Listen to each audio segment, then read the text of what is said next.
Grabe. Ibang level ka na talaga ngayon. Ano mo, sikat ka na sa lahat. Dapat mag-guest ka sa vlog ko eh. Ayoko nga.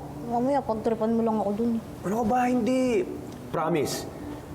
Pag-uusapan lang natin dun yung kung bakit ka sobrang passionate dun sa huling kaso na hinawakan mo. Yun lang, promise. Natural. Kaso ni Tinang yun eh. Siya na yung tumayong magulang ko magmula nung iniwan ako ng nanay ko at tinabando na ako ng tatay ko.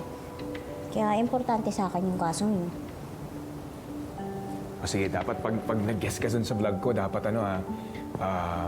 may tutulong luha dito sa kaliwa mong mata. Ha? Kasi mas madrama, mas maraming views. Totoo, promise.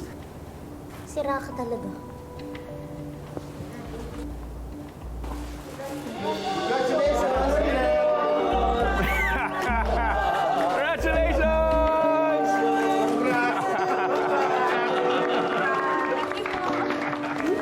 Alam mo to, wala ka man lang sinabi. Eh kaya nga surprise eh. Para tinan mo yung reaction mo priceless, di ba? Nagulat ka ba?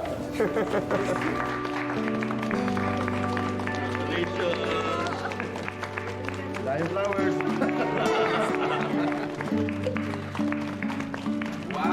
Thank you po. Thank you.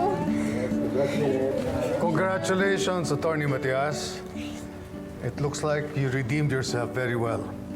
Impressed sa mga partners sa pag-handle mo ng kasong ito. We'd love to see more of that and less of the recklessness you displayed in the Era Simmons case. Understood? Thank you po, CRD. It's nice to be back po. Thank you din po sa inyong lahat. All right, keep up the good work. Ay, maraming salamat po. Pwede po bang pakisuyo na lang lagay sa cubicle ko yung mga flowers? Thank you po. Thank you.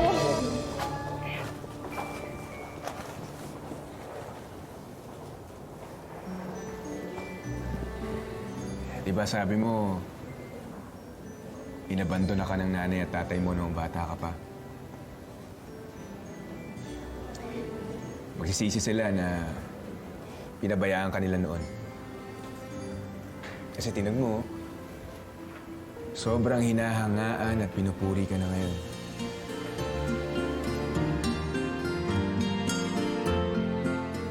Malamang, sobrang panghihinayang nila na